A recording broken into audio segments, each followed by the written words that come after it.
First of all, I would like to thank the organization, the Institute of Cultural Diplomacy, the invitation of this event, and to have the opportunity to talk to you about Catalonia situation. I would like to start by making a short review of the circumstances that have led us to the current situation in order to understand what have happened in Spain and in Catalonia. Catalonia and Spain have different political cultures. Let me explain. In Catalonia, historically, we often have 4, 5 effective political parties in legislative branch. And consequently, we used to use the negotiation of an issue and the dialogue and pact are a part of our political culture. On the other hand, Spain had always had bipartisanship. 2 parties that were alternated in power, socialist and conservative.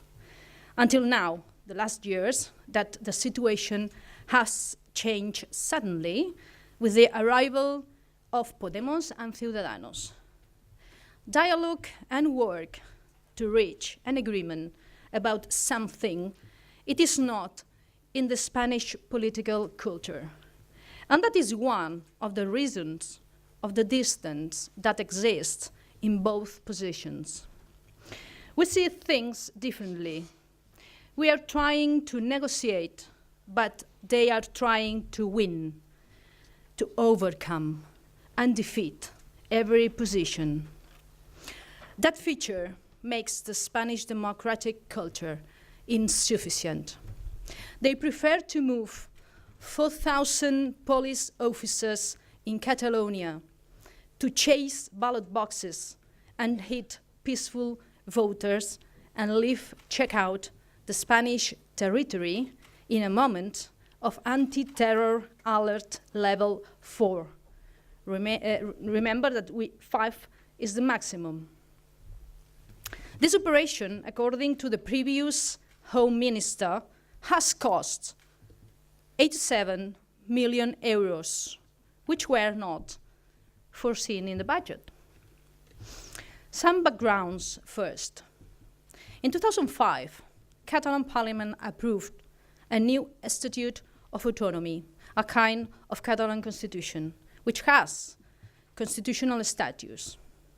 In January 2006, Partido Popular, the conservative party, the last ruling party, began a campaign to collect signatures against that law. Under the slogan, "We all have rights to review." They collected 4 million signatures against Catalan text. This year, 2006, Spanish Parliament passed an undercut and diminished Catalan Statute of Autonomy, and nevertheless, Catalan people in referendum approved it, following the path legally established. Immediately, Conservative Party presented an appeal in the Constitutional Court after the referendum in order to destroy the Catalan people's sovereignty and destroying the constitutional agreement. After that, in 2010, Constitutional Court sentenced that some articles were unconstitutional, but the inconsistency, the weaknesses of that sentence is that most of those articles declared out of Spanish Constitution are enforced in other statutes of autonomy, as the Andalusia or the Valencias one.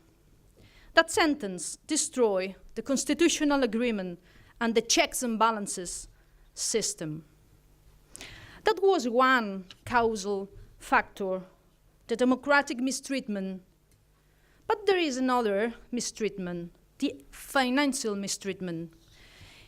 In 2012, President of Catalonia, Artur Mas, he's here, hello, demanded a fiscal agreement because fiscal deficit in Catalonia is about 14, 16 billion euros every year.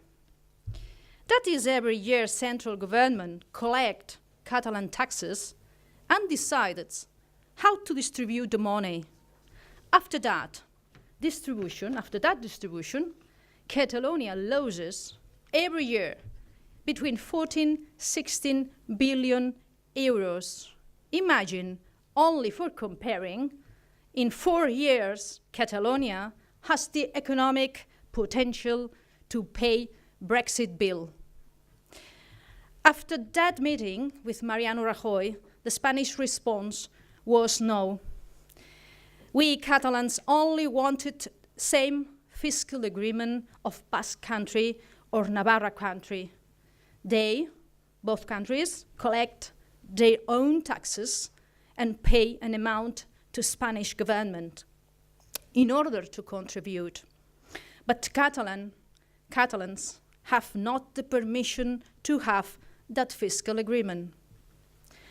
After that refusal, Catalan people made, in September 11, 2012, the first huge demonstration demanding independence and claiming the right to decide.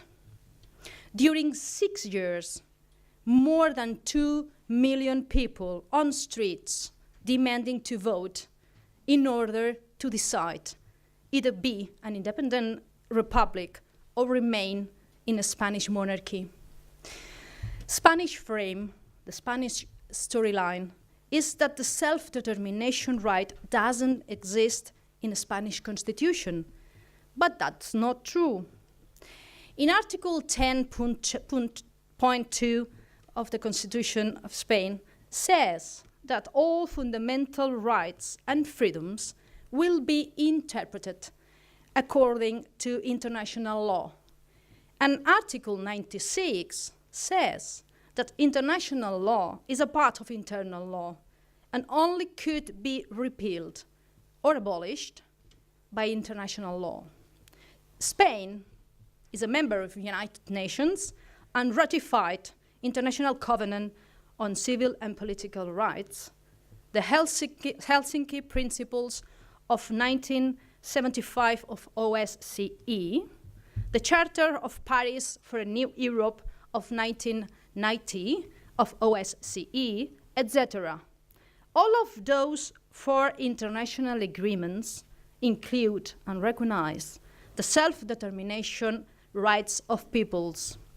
And remember that international law, there are 3 principles that erga omnes, ius cogens, and pacta sunt servanda. So in conclusion, self-determination right of peoples is an international fundamental right, and the Spanish constitution and laws must be interpreted according to those international agreements. That is what Spanish constitution says. I change the subject now.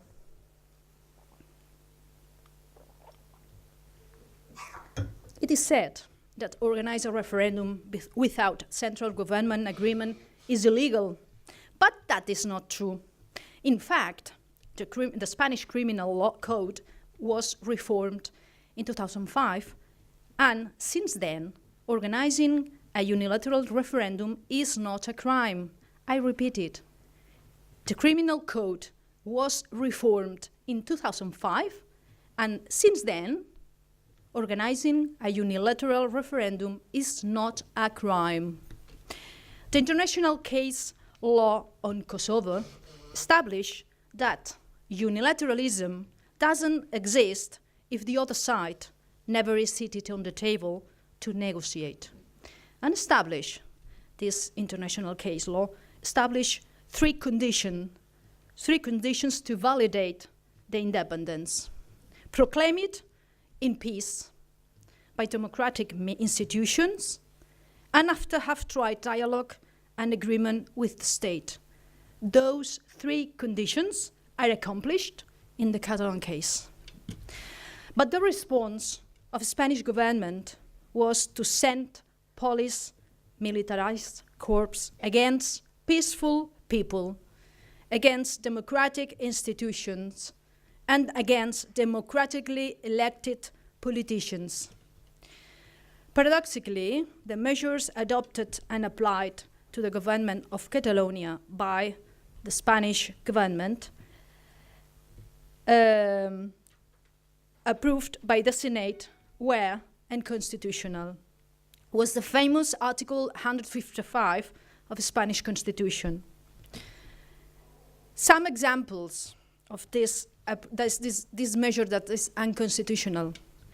The prior request made by the Spanish government to Catalonia's government violates the Article 155 of the Constitution insofar as it fails to state which constitutional obligations are claimed not to be complied with, and fails to define either the framework or the legitimate purpose of the measures that were intended to be adopted.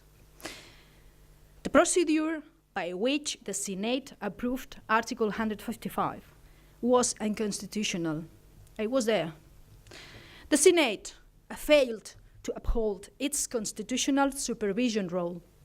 The measures proposed and approved are overbroad and leave future decisions to the discretion of the Spanish government. The measures adopted failed to adhere to the legal principles of specificity, necessity, appropriateness, and proportionality. Article 155 permits only the required measures to enforce compliance with constitutional obligations not complied with or to protect the general interest. Article 155 does not allow for the replacement of the Catalan authorities, nor the removal of their competence and functions, nor the abolition of offices, posts, and committees, and nor the finances interventions. That is not allowed by Article 155. Autonomy, understood as the political and legal running of the Catalan people, cannot be transferred to the Spanish government. To do so amounts to the violation of Article 2 and Article 152.2 of the Spanish Constitution, which reserved any modification of the statutory statutes to the procedures established therein. As a consequence, it is also contrary to the constitutional distribution of powers. Under no circumstances can the unique power of the President of the Catalan government to dissolve Parliament and call elections be transferred to the Spanish government. The dissolution of Parliament of Catalonia was effected by a government not legitimately authorized to do so. This measure violates the fundamental right to political participation and of access under equal conditions to the functions and public posts, and also violates Universal Declaration of Human Rights, the Article 21, and International Covenant on Civil and Political Rights, the Article 25, and European Convention on Human Rights, the Article 3. The obligation to comply with and loyally adhere to said constitution amount to the violation of the fundamental rights of freedom of thought and the freedom of speech, and of course, the right of dissent. So, attention needs to be drawn to the violation of fundamental rights in bringing criminal proceedings against two leaders of Catalan's civil society organizations, Assemblea and Òmnium, members of the Bureau of the Parliament of Catalonia, the members of the government of Catalonia, and the heads of Catalan police force, the chief superintendent and the deputy superintendent. I want to remember also that 4 political prisoners are in hunger strikes since 14 and 11 days today. Because Constitutional Court, they are in hunger strike, because Constitutional Court doesn't resolve the appeals in legal time. Constitutional Court has to solve these appeals and answer these appeals in 30 days. 30 days, a month. And Constitutional Court is obstructioning these appeals, the answer, for cut the path to international courts and not answer. And they are in strike because of that, in hunger strike. In these criminal procedures, the principle of legality is being violated inasmuch as the criminal charges of rebellion and sedition are unjustifiably broad. The principle of proportionality is violated because there is insufficient justification for pre-trial detention, and finally, the fundamental right to be heard in a court with the appropriate jurisdiction. What is the immediate future scenario after that backgrounds?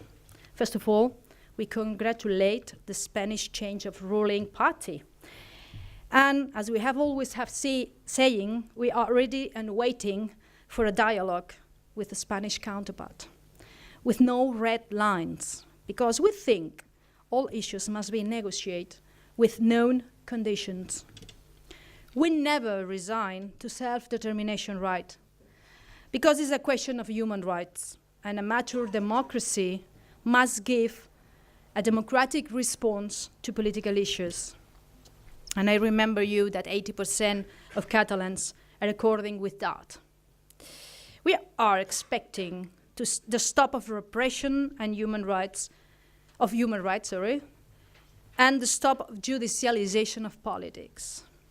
But there are no movements on the other side of the table since more than a year.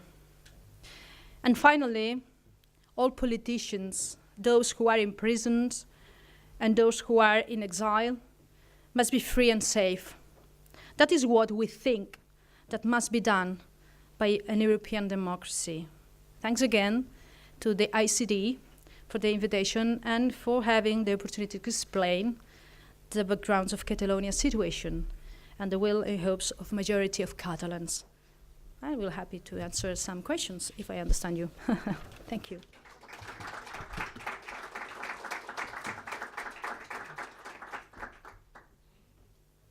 This, yeah, about monarchy.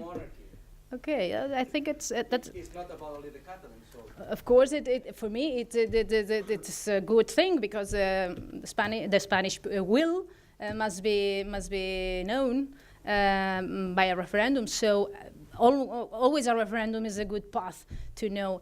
And this movement in the universities about republic and monarchy. And what is surprising, not surprising, is that the huge majority is in favor of a republic.